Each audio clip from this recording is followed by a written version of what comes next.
Longhorn? Yes. Yeah. So Longhorn released their results, their annual results. Financial year ended December 2021. Yeah, so I don't know why Longhorn has made you do that. Oh, no. Allergic to success. Is allergic to books. And the market map trivia has clearly demonstrated that. Books, not knowledge. Longhorn, I think your services might be needed here.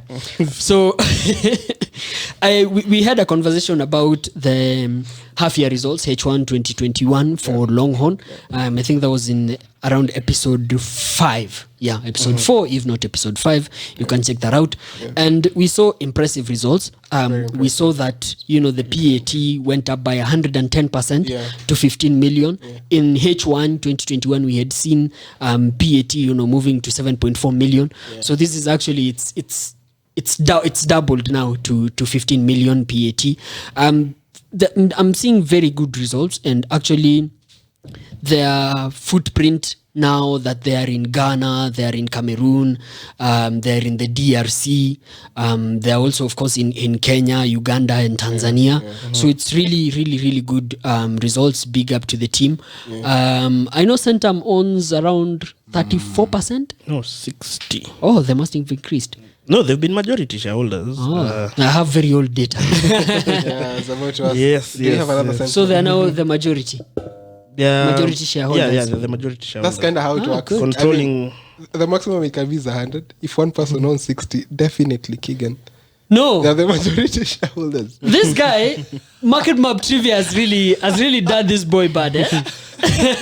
Yeah, they own 60%, 60.2. 60.2%. of Good. Longhorn. So for me, I mean, something that stood out is the fact that in Uganda, there was schools were shut down. I think they opened in January this year, and I think they managed to sell around 23,000 units. That was accounted for 84% of the total revenues. Of the total revenues from the whole basket of revenue. Yeah. Really? Yeah. Uganda. Yep.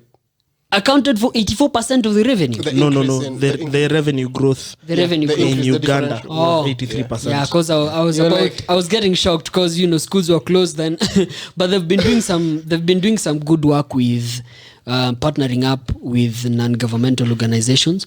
But for me, I'm optimistic of the outlook simply based on Uganda. Now the fact that they've reopened schools, this means now a growth pocket for them. Yes. Yeah. There's Uganda. Yeah. So just to look at their products and how they've been in the different regional markets. Yeah. So we have Kenya. Kenya, we know, I think for me, one thing that gives me optimism, especially for Kenya, is the new CBC curriculum.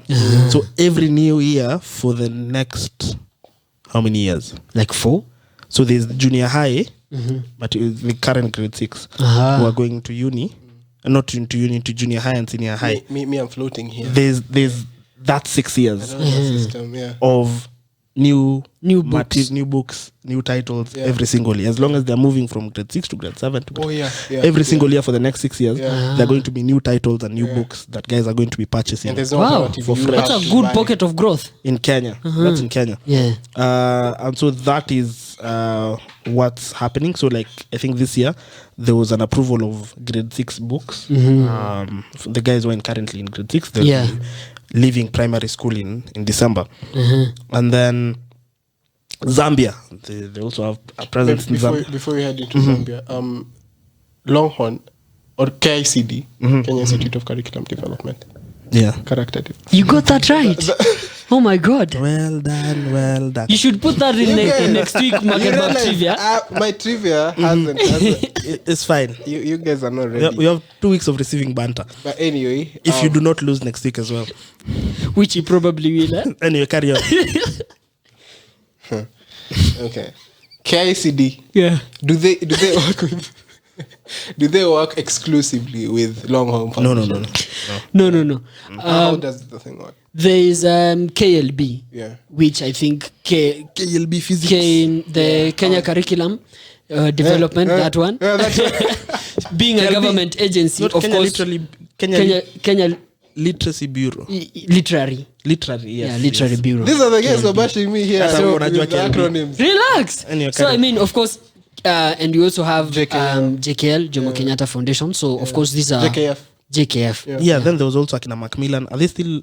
Macmillan were big in the Publishers? days. I think their footprint really went down. Anyway, answer to your question: no, they do not work solely with Longhorn. Okay. There are other publishers. I'm trying to think of the growth drivers for them. So then, what can you look for if you are?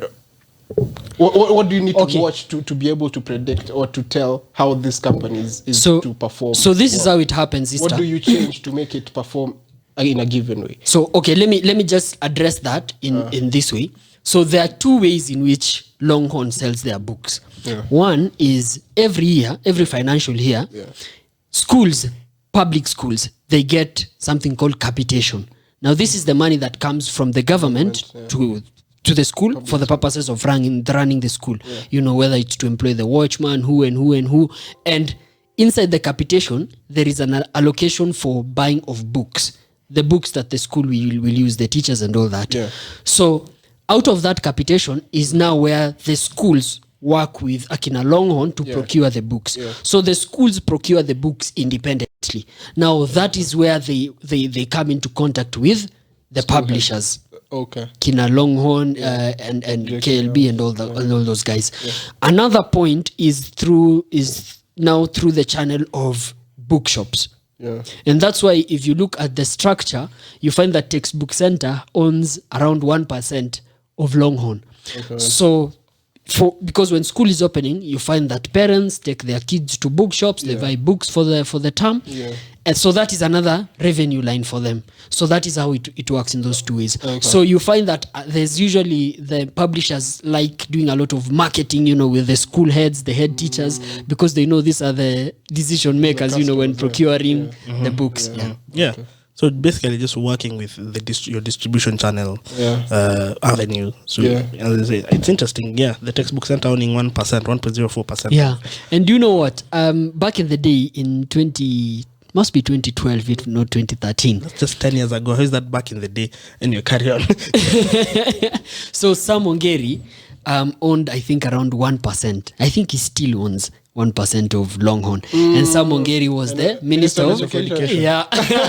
So you can imagine. Isn't that a conflict of interest? It is. That's the point. I'm not 100% sure. But that sounds a lot like conflict of interest. That's but then if he acquired that before, then there's really not. But still, even after, because now if you've got into a position where you can influence the returns you can sort of influence how the stock performs. How the company itself performs and influence your own returns, then it becomes a conflict. He's currently the senator of Kisii County. I think he's vying for governorship of Kisii County. Yeah. So that's but usually for that, I think you should have lock-in periods where you are allowed to trade and periods where you're not allowed to trade and whatnot. So it could be a recommendation. If you already own the stock, then you are not allowed to trade it as long as you're sitting in office. I think the possible get-arounds. But come on, this is the Kenyan politicians. Yeah, so I mean,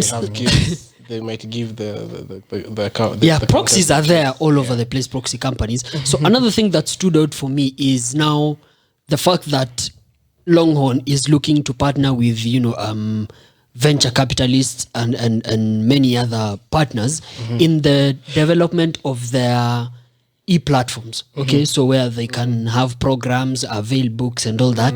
So that's an interesting space. I just wanted to ask this to Dan.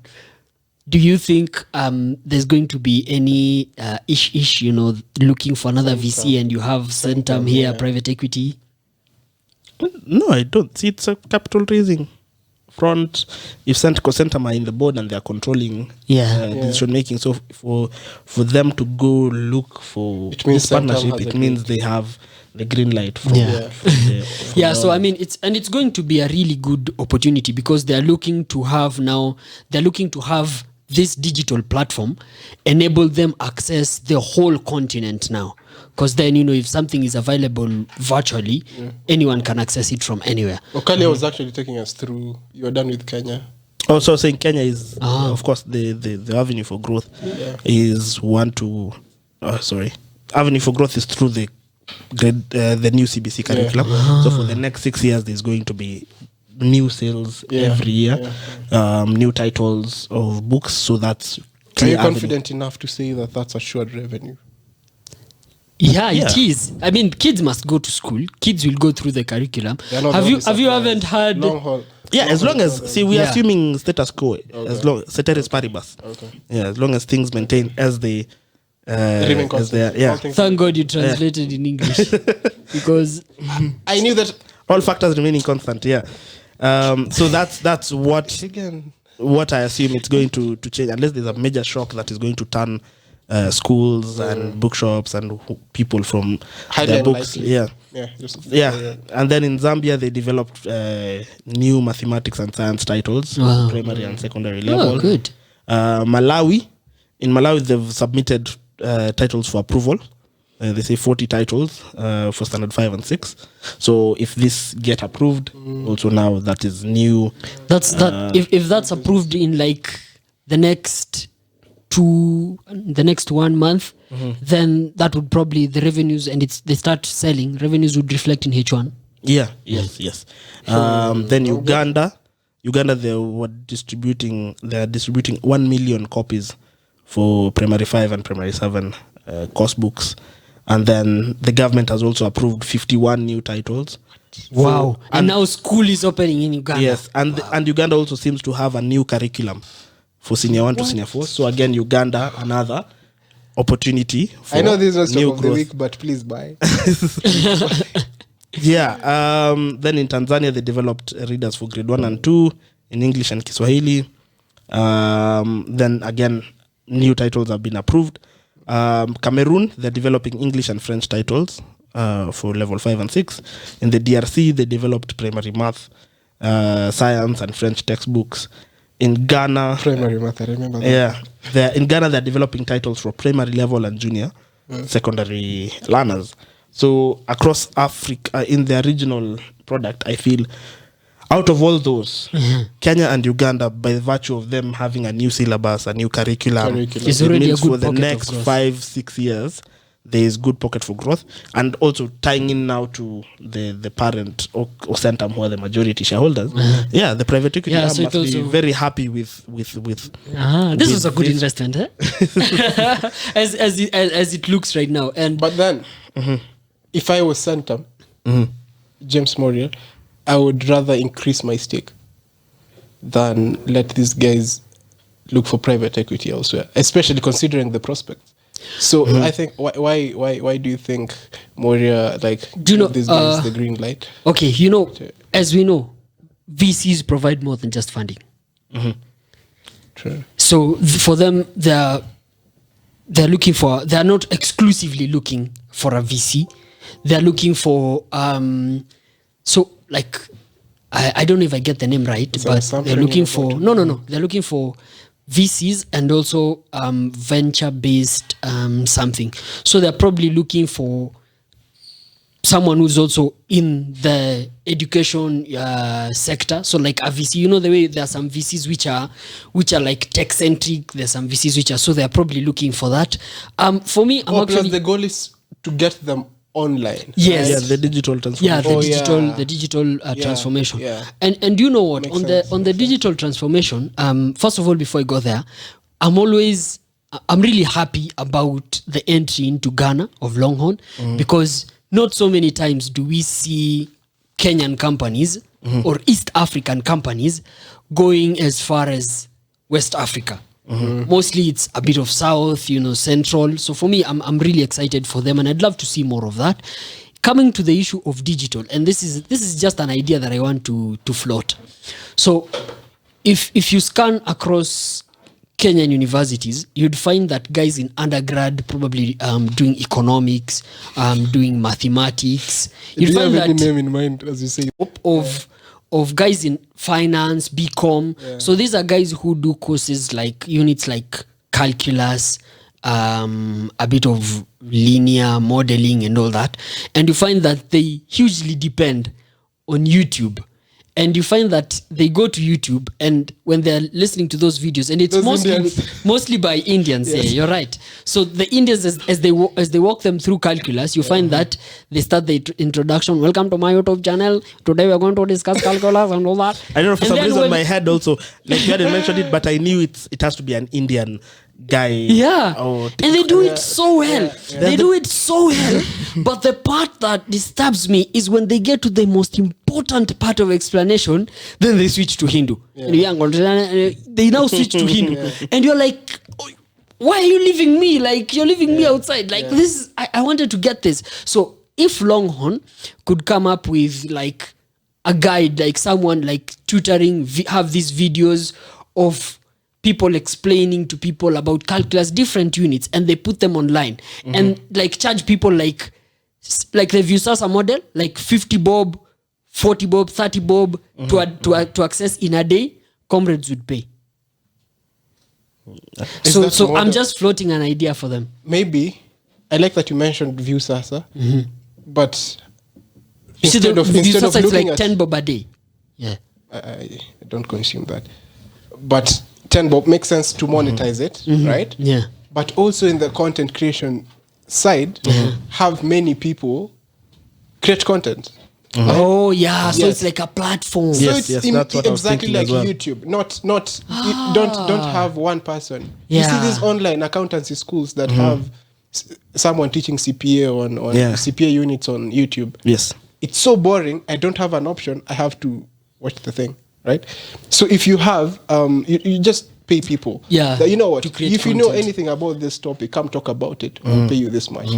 Use that model, and then now people that's have. good. Yeah, I think there are many possibilities on even how you pay these people. Because there are two models that they could look at. One is the subscriber based Yes. item, the way you mentioned something like Viusasa. You know Yeah. Wowzy? Yeah, I know Wowzy. Like Wowzy, how Wowzy works. So Wowzy, if you have a number of followings, they pay you to push some content. Yes, Yeah. yes. Depending, they have everything for everyone. If you have 50 followers, I don't know if that's the Okay, big but number, that's slightly but different. They have something Dan, for what other model? Anyway, I was saying that aside is from one more. subscription? That's the subscription method. One off. Which it could be one off, it could be monthly, it could be whatever. Anyway, it's a subscription based process. For me, I don't think that's the most effective way, especially here in Kenya. Yeah. The other option is a viewer based model that probably comes with ads. So it's more of a YouTube kind of. Yes, because as you mentioned, it's a whole platform. So come create your content. Of course, they will need to approve it, but I could go and maybe create a course outline and a course content on, let's say, calculus. Keegan, you also go and do the same.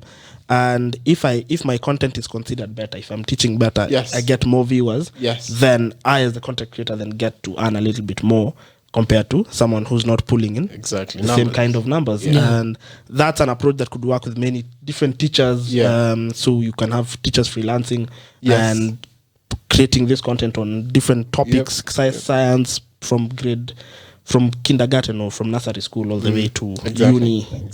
uni. So you're giving the customer choice. Yeah. When now you start at putting one person, and then you want people to pay to watch that one person, and it has to be that one person. Yeah. He's the only one handling that course. Come on. And the interesting thing it also can't go far. for them being in 9 markets now, they have an overview of how the syllabus or the syllabi intertwine over in the different countries. yeah. So it's also possible to create content so that I'm a Kenyan or whoever that would also apply to would learners in resonate. Zambia, learners in Malawi, Yeah. learners in Ghana. I think it's a whole interesting phenomenon because that's what we're seeing with places like Coursera, Khan Academy. Just to name a few where guys usually just go to learn new stuff, and there's always courses. What's up? Yeah, so that's my idea on what it is that they can do on the digital side. Yeah. Although Keegan, I don't know, maybe the whole VC, you're talking about the VC or how they're looking for. I don't know. That I wasn't familiar with that. I don't know. In fact, let me just read it out so our viewers get it. Okay.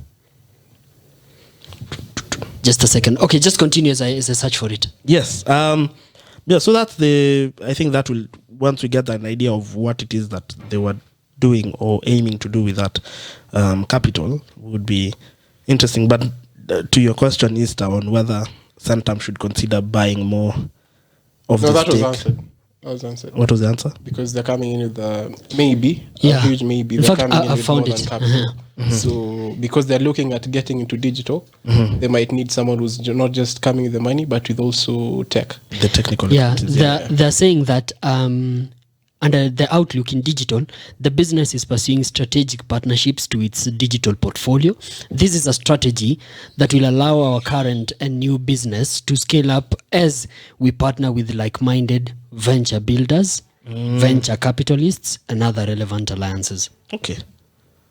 Interesting. Yeah, so that's what they're looking out. But But based on this outlook, it looks like the recommendation on Longhorn is you should buy. yeah, you should buy. So and tying that to Santam now, Yeah. it's So you should also buy so Center. because it's a portion of Santam. I'm just saying, should Santam now buy more, allocate more capital to buying more shares Yeah. of Longhorn? Yeah, for me, actually, something that's really standing out, and the reason why I'm saying buy is simply because of Uganda. Now that Uganda have reopened schools, then definitely revenue is going to increase. That will reflect in H1 of 2022, I'm sure. Based on that one reason.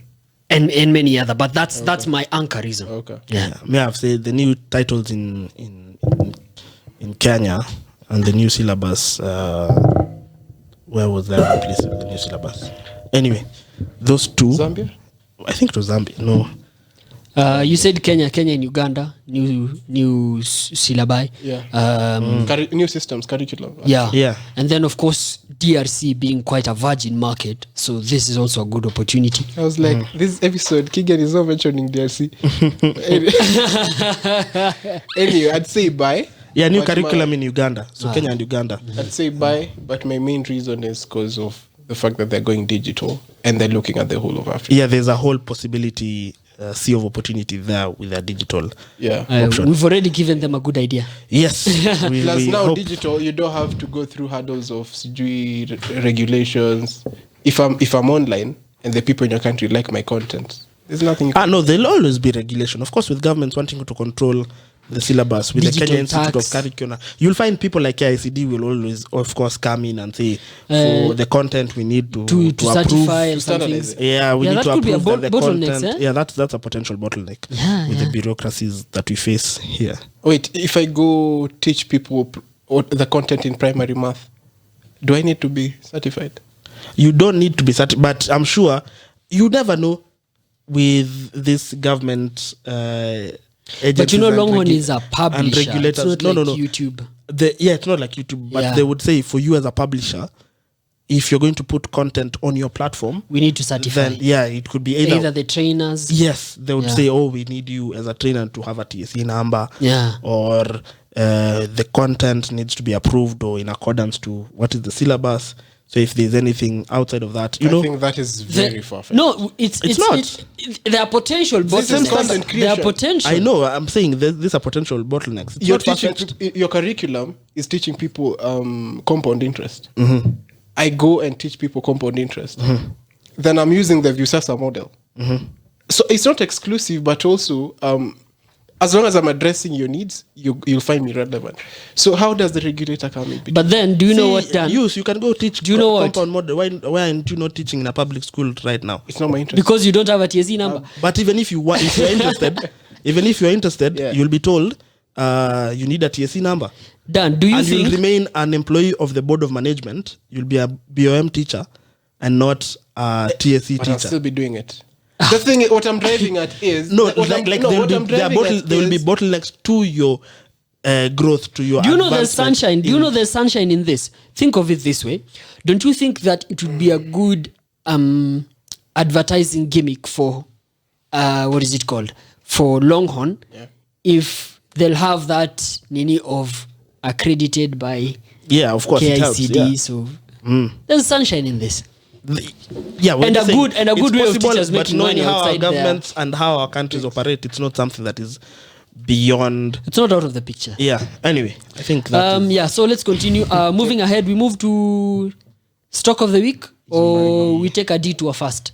No, I think stock of the week. Okay, I don't know. fantastic. We've. So today's stock of the week. Oh, you want us to talk about the Safaricom Sacco? No, I just want people to know Safaricom Sacco is not Safaricom. Okay, give them that fact before we move. I thought that's done. Yeah. Perfect. Safaricom Sacco versus Safaricom Investment Cooperative. Yeah, so guys, just to give a bit of context before we move to stock of the week. So Safaricom Sacco released their annual results this week, and there has been a lot of conversation, with so is this Sacco, is it backed by Safaricom, what are the relationships with this? So is to just clear the air on that. I think that's just the name.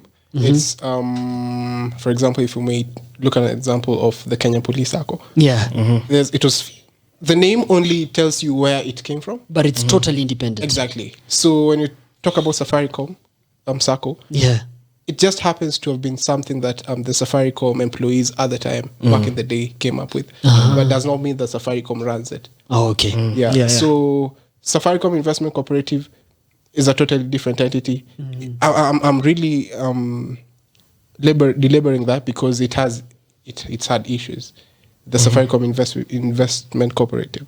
On the other hand, Safaricom Sacco is, I think, very good. If I had put that on Market Map Trivia, you guys would have been leveled, eh? No, but that was a question on. That would have been an answer, Wait, what? How would you have phrased the question? Open-ended question. It wouldn't have been a straight. Okay.